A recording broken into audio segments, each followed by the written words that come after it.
Hello beer tubers and welcome to yet another collab beer review with me, Peter the Master of Puppets, and today I'm joined by Simon, aka the Real Ale Guide. Hello everyone, nice for you to be watching again. Yeah, thanks for joining, Simon. Cheers. Absolutely. Yeah, today we're gonna be reviewing a beer from the Fuller's Brewery.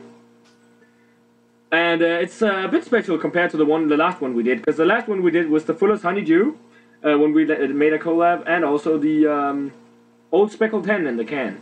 Absolutely. Yeah. But today we got the Fuller's Past Masters limited edition double stout on 7.4%.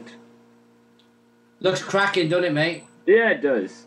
And double stout is basically the name for Imperial Stout, the predecessor of the Imperial Stout. It's the name that the Imperial Stout was called in England before they started exporting it to Russia. So it's basically an Imperial Stout, which is nice because Fuller's haven't brewed an Imperial Stout in a long time.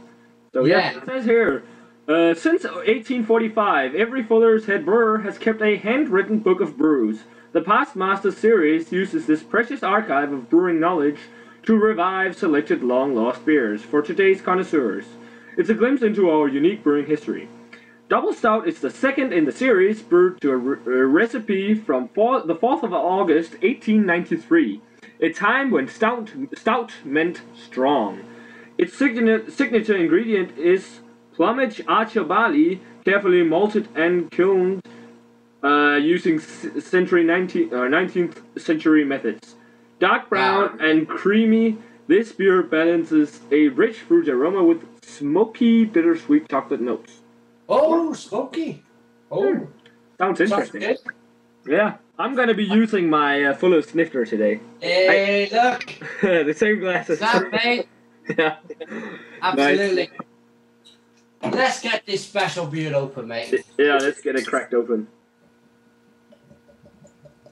Oh, wow, look at the colour of this. Yeah, that looks quite nice. Oh, look at that. Absolutely smashing. Now that's... Wow, do you know what? It's actually opaque black. That's been a while since I've seen that in like a traditional English beer. That is like pitch black. There's no light penetrating this beer. No, none at all. Absolutely pitch black.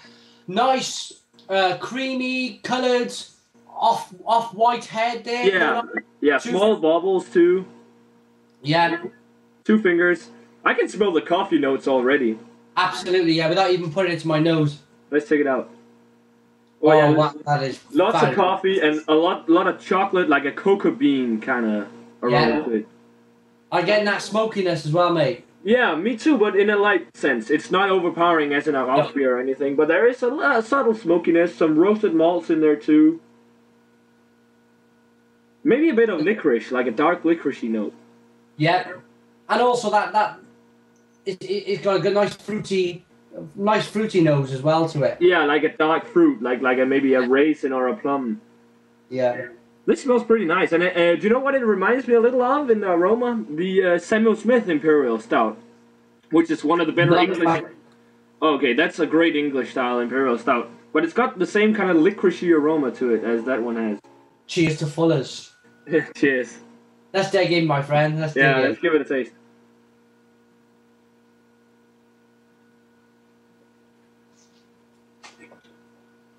That's a pretty solid double stout, Imperial Stout. Oh, that's lovely. That is lovely. Wow, you still getting that bitterness coming now in the back?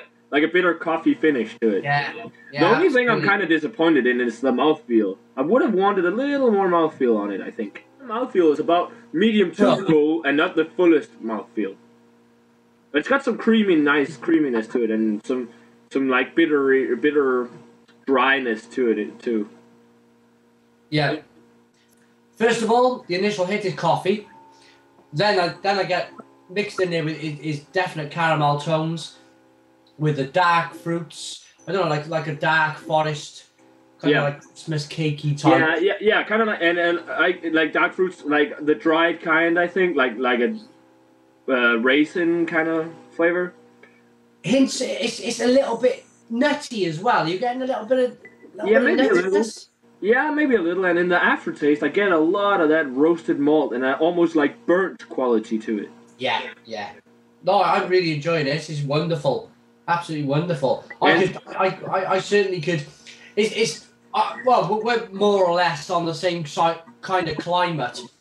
We're definitely moving into this type of beer now, and we were cold evenings, put some music on, open up a nice warming stout, and just sit and sniff it and take your time over an hour or two with it, I think. Yeah. But I think that's where I'd put this beer. Mm-hmm. It's definitely a winter beer. But yeah, it's got some of the nice coffee tones. Some of the coffee lingers in the aftertaste along with the roast, and it's got also some licoricey notes to it. But it's not got as much licorice as in the aroma. I'm having some more. Oh, one thing we haven't touched on is oh, it's got some nice chocolatey flavors too, actually. But not in like milk or dark chocolate, but in the way of a chocolate malt flavor. I'd say. Yeah, absolutely. That definite chocolate burnt malty flavour you get. One thing we haven't touched on is before we started recording, we looked to see if it was a bottle conditioned beer. Me and Peter are pretty sure that it's not. But if you find that it is, or if you're watching for us and you know it's a bottle conditioned beer, let us know in the comments box. Yeah, because I don't see any. Oh, do you know what? I think it is bottle conditioned because I see a little bit of yeast in the bottom of my bottle. I think it's a pretty good offering. It's definitely better than the Past Masters Double X. I was kind of disappointed in it, but it was still a good beer. But not the best fullest beer I've had. But this is actually pretty good. I wouldn't go as far as saying it's as good as the. Oh yeah, you got the Past Masters too. I'm thinking grading wise. What grade would you give a beer like this? For me, I think it's a pretty nice double/Imperial stout. I like the silkiness to it.